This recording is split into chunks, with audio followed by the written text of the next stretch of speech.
Good morning. CMA inter paper 10 में financial management का MCQ कर रहे हैं। चैप्टर वाइज एमसीक्यू है, एकदम ध्यान से सुनिएगा, सारा एमसीक्यू इंपॉर्टेंट है। और इसका नोट्स चाहिए तो मेरा नंबर दिया हुआ है डिस्क्रिप्शन में, उसमें मैसेज कीजिएगा, आपको नोट्स मिल जाएगा। ध्यान से सुनिएगा, एक एक एमसीक्यू बहुत इंपॉर्टेंट है। What is financial lease? Financial lease का मतलब क्या है? देखिए, it is a lease for longer period of time in which lease period is equal to the life of the asset. याद रखिए, फिनेंशियल लीज में क्या होता है, लीज पीरियड लॉन्गर, जो लीज का पीरियड होता है वो लॉन्गर टाइम का होता है। ठीक है, मतलब उतना होता है जितना इक्विवेलेंट होता है life of an asset. Suppose एक मशीन जिसका लाइफ है सपोज 10 साल, तो वह उस मशीन को अपने 9 साल या 9.5 साल में लीज में देंगे, मतलब उसका जितना लाइफ है उसके इक्विवेलेंट टाइम उसको लीज में दिया जाए, तो उसको बोलते हैं फिनेंशियल लीज। फिनेंशियल लीज का दूसरा नाम है capital lease. Financial lease is also known as capital lease. तो आपको याद क्या रखना है, फिनेंशियल लीज में जो लीज होता है लॉन्गर पीरियड ऑफ टाइम के लिए होता है, और लीज पीरियड कितना होता है, equal to the life of an asset होता है, और यह लीज को कैपिटल लीज बोलते हैं।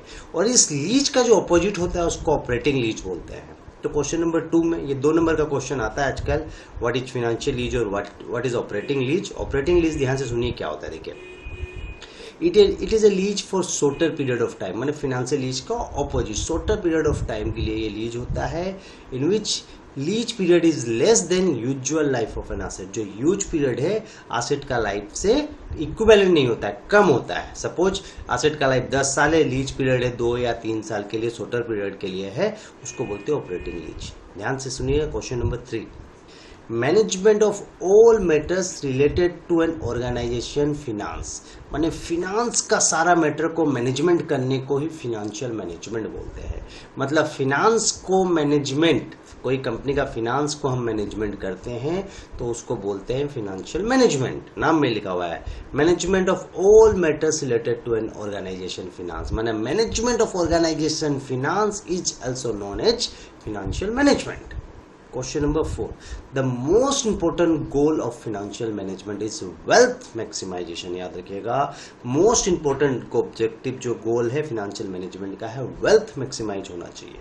अब देखिए इक्विटी शेयर्स क्या होता है। देखिए इक्विटी शेयर्स में बेनिफिट क्या है, इसका मीनिंग समझिएगा। इक्विटी शेयर होल्डर को हैव एन अनलिमिटेड लाइफ, जब तक चाहे शेयर रख सकता है, एंड वोटिंग राइट मिलता है और डिविडेंड का राइट मिलता है। तो याद रखिएगा, इक्विटी शेयर होल्डर के पास अनलिमिटेड लाइफ होता है, इक्विटी शेयर का लाइफ भी अनलिमिटेड है।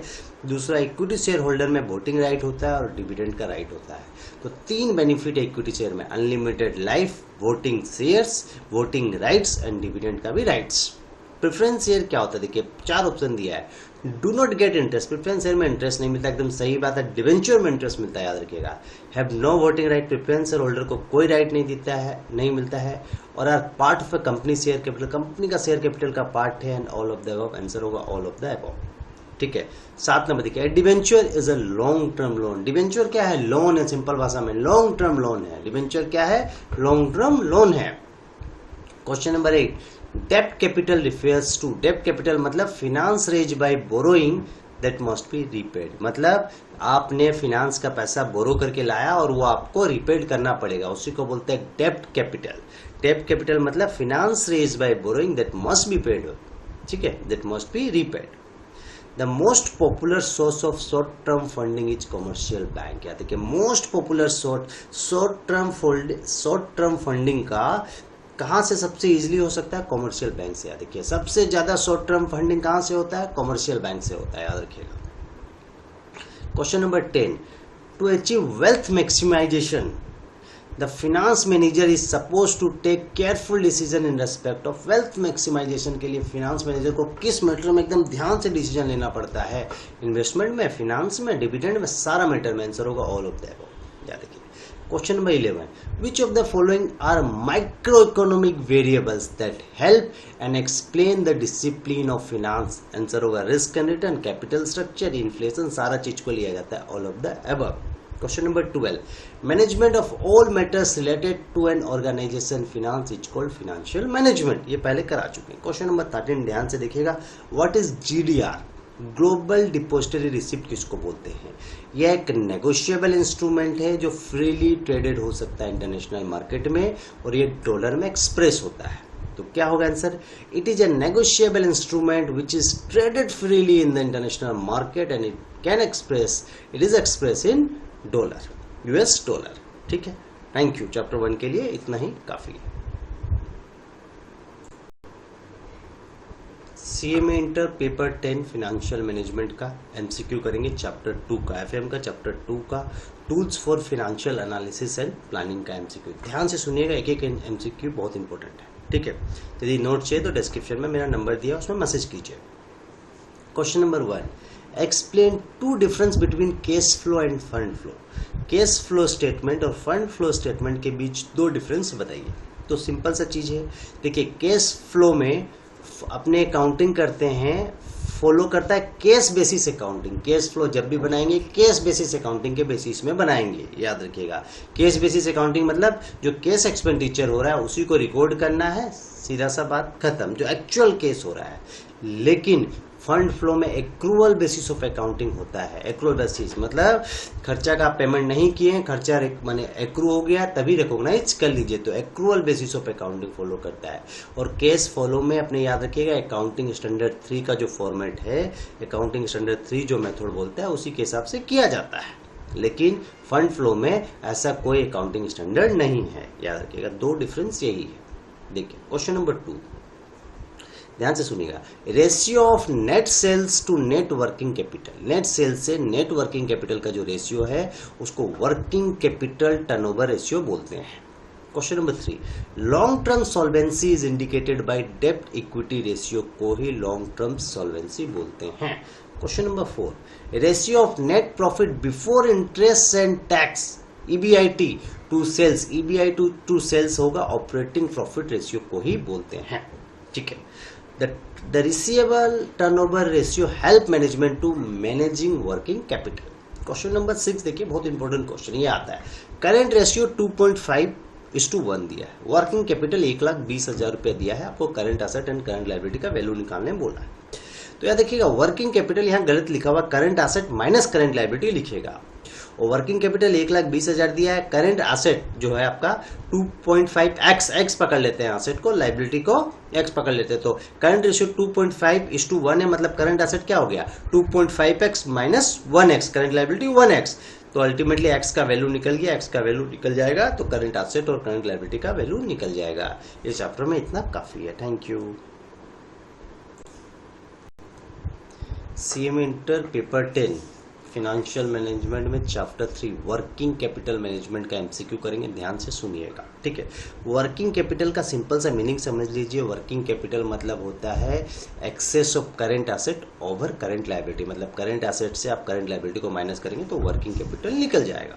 तो पहला क्वेश्चन बोलता है working capital is defined as excess of current asset over current liability, मतलब करंट लायबिलिटी से करंट एसेट जितना ज्यादा है उसी को बोलते हैं वर्किंग कैपिटल। मतलब current asset minus current liability कर देंगे तो वर्किंग कैपिटल आपको पता चल जाएगा। Question number 2, working capital is also known as circulating capital, fluctuating capital and revolving capital. एकदम ये द स्टेटमेंट इज ट्रू, ये स्टेटमेंट सही है। Question number 3, the basic objective of working capital management are. Working capital management का basic object क्या है? Ensuring managerial return on current asset is always more than cost of capital. याद रखिएगा, जो बोलता है रिटर्न ऑन करंट एसेट जो है हमेशा ज्यादा रहेगा कॉस्ट ऑफ कैपिटल से, ये वर्किंग कैपिटल मैनेजमेंट का ऑब्जेक्टिव होना चाहिए। Question number 4, right 3 determinants of working capital. याद देखिए डिटरमिनेंट्स जो है 3 डिटरमिनेंट्स वर्किंग कैपिटल का बताना, मैंने कौन वो 300 फैक्टर है जिसपे वर्किंग कैपिटल डिपेंड है। Nature of business, volume of business और टर्नओवर, ये 3 फैक्टर है जिसपे वर्किंग कैपिटल डिपेंड करता है। ठीक है, question number 5, the term net working capital refers to the current asset minus current liability। एकदम द स्टेटमेंट इज राइट, 100% ये राइट। क्वेश्चन नंबर 6, ठीक है, एक conservative working capital strategy call for high level of current asset in relation to sales. एकदम agreed, सही बात है। Trade credit is a डेस। ट्रेड क्रेडिट क्या है? स्पॉन्टेनियस सोर्स ऑफ फिनांस है, मतलब इमीडिएट सोर्स ऑफ फिनांस है। ठीक है, question number 8, factoring is a method of financing whereby a firm sells its trade debts at a discount to a financial institution. This statement is correct, एकदम सही है. Question number 9, a factoring arrangement can be both with recourse as well as without recourse. याद रखिए, factoring arrangement जो है recourse के साथ भी हो सकता है और विदाउट रिकोर्स के साथ भी हो सकता है, एकदम ट्रू है. Question number 10, the bank financing of working capital will generally be in the following form. मतलब जो बैंक का फिनांस करता है वर्किंग कैपिटल इस फॉर्म में करता है. आपको कैश क्रेडिट दे देगा, ओडी दे देगा, बिल डिस्काउंटिंग देगा, बिल एक्सेप्टेंस देगा. इस फॉर्म में बैंक आपको वर्किंग कैपिटल का फिनांस कर सकता है, एकदम ट्रू है. Question number 11, the credit terms में बी एक्सप्रेस एज 3/15 नेट 60.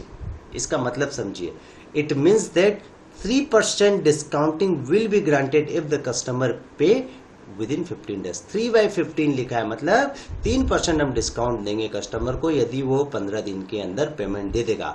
और नेट 60 मतलब उसका जो लिमिट है, it does not avail the offer if you make the payment with in 60 days. याद रखिए, डिस्काउंट तब मिलेगा जब 15 दिन के अंदर पेमेंट दे देगा, लेकिन उसको पेमेंट जो लिमिट है पेमेंट का 60 दिन का है. याद रखिए, मैक्सिमम लिमिट, क्रेडिट लिमिट कितना है, 60 है. 60 का मतलब यही है, if he does not avail the offer he must make payment within 60 days. याद रखिए, इसको यदि डिस्काउंट नहीं लेना है तो 60 दिन के अंदर पेमेंट कर देगा. The term net 50 implies that the customer will make payment not later than 50 days. मतलब net 50 मतलब उसका जो मैक्सिमम टाइम लिमिट है 50 डेज हो गया पेमेंट का. Question number 13, William J Baumol model of cash management determines optimum case level where the carrying cost and transaction cost are minimized. Question number 14, the Miller ORR models of cash management. उसमें क्या होता है Miller model में, देखिए, the lower limit, the upper limit and return point of cash balances are set out. मतलब cash balance का upper limit, lower limits और return point of cash balance का सब सेटअप करना पड़ता है. Question number 15, the term core current asset was coined bye. Core current asset ये जो कंसेप्ट लाया था टंडन कमेटी ने लेके आया था. ठीक है. Question number 16, the concept of operating cycle refers to the average time. ठीक है, average time between the acquisition of raw material and the final cash realisations. इसके बीच का जो टाइम है उसी को ऑपरेटिंग साइकिल बोलते हैं. Answer correct. Question number 17, when the item of inventory are classified according to the value of usage, this technique is known as ABC analysis. याद रखिए, when the item of inventory are classified according to the value of usage, this technique is known as ABC analysis. अब देखिए next topic में आते हैं. Thank you. CMA inter paper 10 financial management, chapter cost of capital, capital structure theory, dividend decision and leverage analysis. इसका MCQ करा रहे, एकदम ध्यान से सुनिएगा, एक एक एमसीक्यू बहुत इंपॉर्टेंट है. नोट चाहिए तो मैसेज कीजिए. ठीक है. Question number 1, which of the following is not an assumption of capital asset pricing model. कौन सा capital asset pricing model CAPM model का एजम्पशन नहीं है. CAPM model risk and return का रिलेशनशिप को एक्सप्लेन करता है. तो बोलता है क्या चीज एजम्पशन नहीं है. देखिए, investor do not have the same expectation about risk and return. Investor का सेम एक्सपेक्टेशन नहीं होना चाहिए रिस्क एंड रिटर्न को लेके. क्वेश्चन नंबर 2 देखिए, CMPM मॉडल का एक सम है. बोलता है risk free rate of return 5% दिया, मार्केट रिटर्न 10% दिया है, कॉस्ट ऑफ कैपिटल 15% दिया है, वैल्यू ऑफ बीटा आपको निकालना है. तो देखिए, कॉस्ट ऑफ कैपिटल के इक्वल टू क्या होता है, RF मतलब रिस्क फ्री. रिस्क फ्री कितना दिया है, risk free rate of return 5% है, प्लस बीटा और ब्रैकेट में लिखिएगा RM मतलब market return minus RF risk free.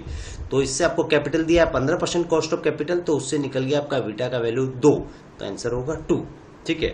याद रखिएगा, RF प्लस बीटा ब्रैकेट में देखिएगा RM माइनस RF. RF मतलब risk free rate of return, RM मतलब हो जाता है मार्केट रिटर्न. ठीक है, उसका फॉर्मूला से निकल जाएगा के का CAPM मॉडल से. ठीक है. Question number 3, which of the following cost of capital required to adjust tax. किस कॉस्ट ऑफ कैपिटल में टैक्स का एडजस्टमेंट होता है. याद रखिएगा, जनरली कॉस्ट ऑफ कैपिटल में डिवेंचर में अपना टैक्स का एडजस्टमेंट करते हैं और किसी में नहीं. याद रखिएगा, ना इक्विटी शेयर में होगा, ना प्रेफरेंस शेयर में होगा, सिर्फ कॉस्ट ऑफ डिवेंचर में होता है. 3 प्रकार का कॉस्ट ऑफ कैपिटल होता है, इक्विटी शेयर, प्रेफरेंस शेयर और डिवेंचर. डिवेंचर में टैक्स होता है, याद रखिएगा। Question number 4, marginal cost of capital is the cost of additional fund, याद रखिएगा। मार्जिनल कॉस्ट ऑफ कैपिटल क्या है? कॉस्ट ऑफ एडिशनल फंड है। Question number 5, in order to calculate weighted average cost of capital, weight may be based on, weight क्या चीज पे base किया जाता है? weighted average cost of capital निकालते हैं मार्केट वैल्यू पे, बुक वैल्यू पे, टारगेट वैल्यू पे, एनीवन। क्वेश्चन होगा एनीवन, किसी पे भी ले सकते हैं। Question number 6, a company cost of capital is the average cost of debts, याद रखिएगा। All borrowing, all share capital, all bonds and debenture and all source of finance. Answer होगा ऑल सोर्स ऑफ फाइनेंस, याद रखिएगा। Company's cost of capital is the average cost of all cost of finance, याद रखिएगा। Question number 7, ठीक है, which of the following statement is false in the context of explaining the concept of capital structure of the firm? It represent the relationship between fixed asset and current asset, simple सा चीज है। Question number 8 देखिएगा, the assumption of MM hypothesis of capital structure do not include the following, capital market are imperfect, इसको नहीं लेता, याद रखिएगा। Financial structure refers to all financial resources, याद रखिए। फिनेंशियल स्ट्रक्चर मतलब all financial resources. Question number 10, an EBIT divided by EPS indifference analysis chart is used for examining EPS result for alternative financial plan at varying EBIT level, मतलब examine करता है EPS level को जो alternative plan के basis में, और compare किया जाता है ईबीआईटी लेवल से, याद रखिएगा। क्वेश्चन नंबर 11 देखिए, द टर्म कैपिटल स्ट्रक्चर मतलब लॉन्ग टर्म डेब्ट, प्रिफर्ड स्टॉक और इक्विटी शेयर, आप तीनों चीज ले सकते हैं। कैपिटल स्ट्रक्चर मतलब डेब्ट को ले लीजिए आप, प्रिफरेबल स्टॉक कुछ है उसको ले लीजिए, और इक्विटी शेयर है तो इक्विटी शेयर को ले लीजिए। Question number 12, market value are often used in computing the weighted average cost of capital because this is consist with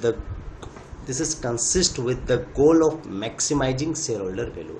ये मैक्स जो शेयरहोल्डर का जो गोल होता है, दिस इज कंसिस्ट किससे रिलेटेड रहता है? मैक्सिमाइज शेयरहोल्डर वैल्यू का जो गोल है उससे रिलेटेड रहता है। इसीलिए a company optimum capital structure is the डेब्ट इक्विटी रेशियो, याद रखिएगा। कंपनी का ऑप्टिमल कैपिटल स्ट्रक्चर डेब्ट इक्विटी रेशियो है, that result in the minimum possible weighted average cost of capital, याद रखिएगा। ये डेब्ट इक्विटी रेशियो जिसका रिजल्ट होता है minimum possible weighted average cost of capital. Question number 14, ध्यान से सुनिए, बहुत इंपॉर्टेंट है।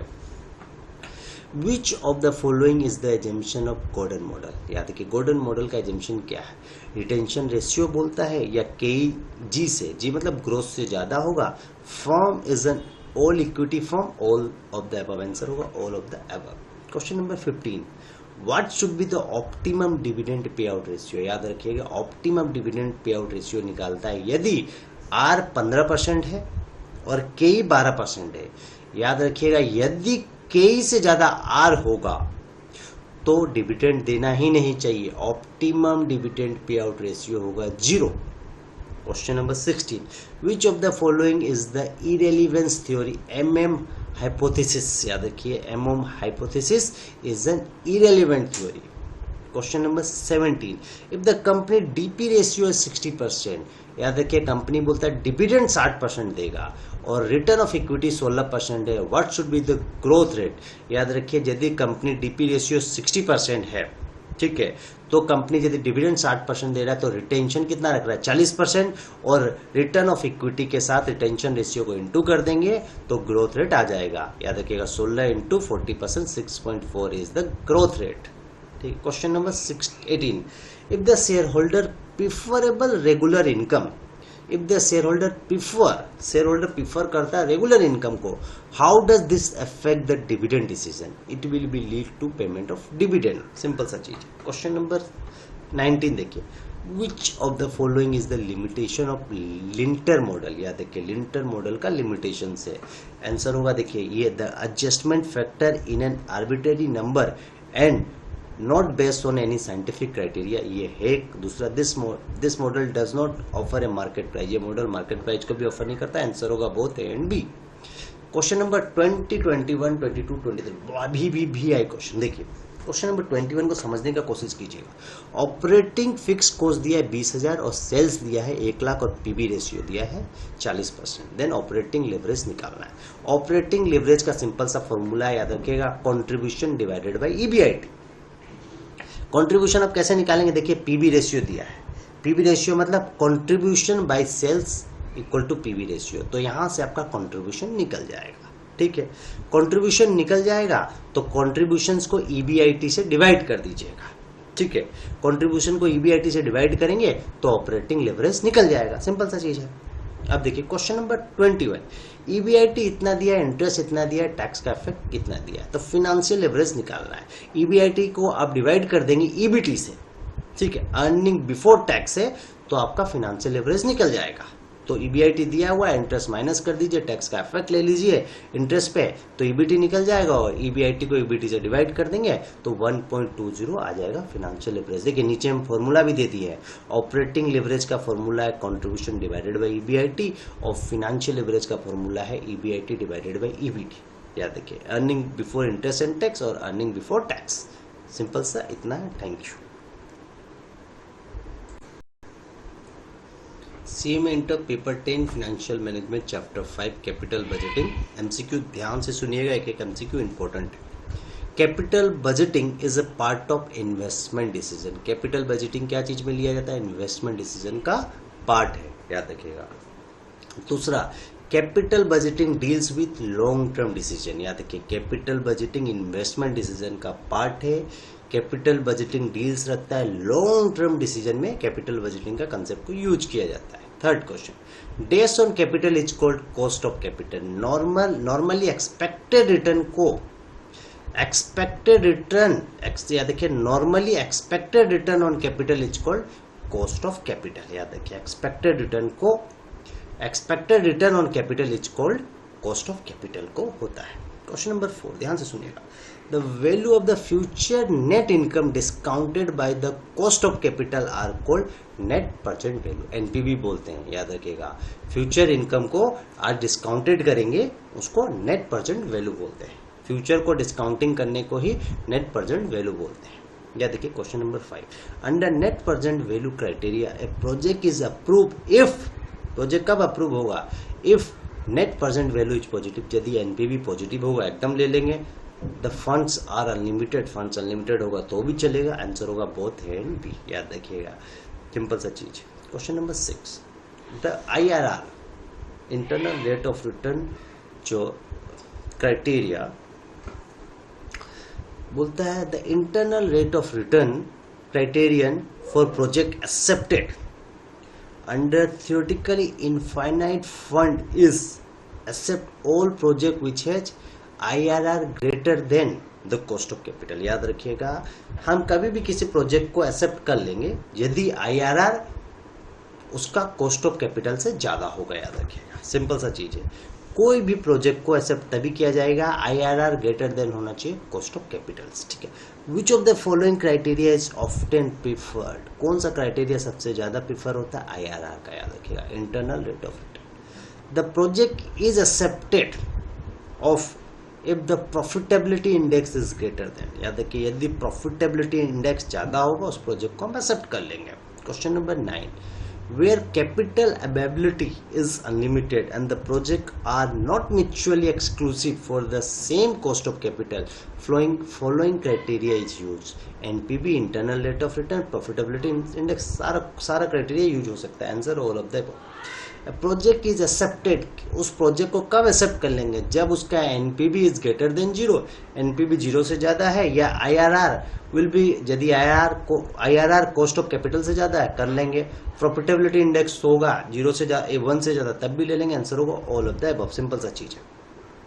Question number 11, with limited finance and number of project proposal at hand, select that package of project which has the maximum net present, जिसका maximum NPV होगा उसको हम select करेंगे उस प्रोजेक्ट को, सिंपल सा चीज है। Question number 12, a project may be regarded as high risk project. High risk project कब बोलते हैं, when it has smaller variance of outcome, माने smaller variance of outcome but as a high initial, एकदम investment बहुत ज्यादा हो रहा है लेकिन जो आउटकम हो रहा है वेरिएंस का बहुत कम है, उसी को हाई रिस्क प्रोजेक्ट बोला जाएगा।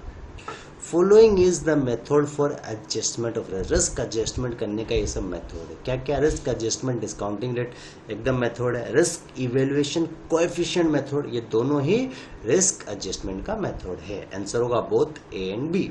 Question number 14, the span of time within which the investment made for the project will be recover by the net return of the project is known as payback period. मतलब आपका investment, suppose मैंने 10 लाख लगाया है और वो 2 साल में return हो गया मेरा रिटर्न के नाम से। पेबैक पीरियड मतलब आपका जो इनिशियल इन्वेस्टमेंट है वो जितना पीरियड में रिटर्न हो जाता है उसी को पेबैक पीरियड बोलते हैं।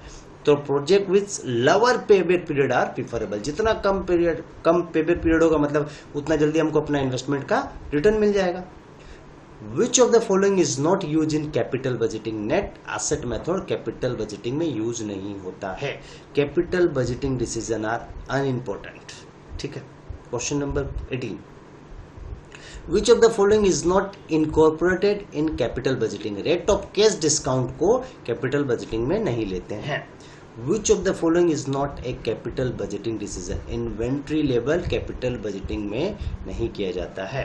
ए sound capital budgeting technique is based on cash flow, cash flow पे बेस है। क्वेश्चन नंबर 21, IRR क्या होता है? देखिए, IRR methods follow discounting cash flow technique. IRR discounting cash flow technique method को फॉलो करता है। सिंपल सा चीज है। दूसरा बोलता है the internal rate of return is the interest rate which equate the present value of expected future cash flow. इसमें क्या होता है? एक्सपेक्टेड फ्यूचर कैश फ्लो का प्रेजेंट वैल्यू निकाला जाता है, और in other words it is the rate at which NPV is equal to 0। IRR उस रेट को बोलते हैं जहां NPV 0 होगा, उस कंडीशंस को IRR बोला जाएगा। Thank you.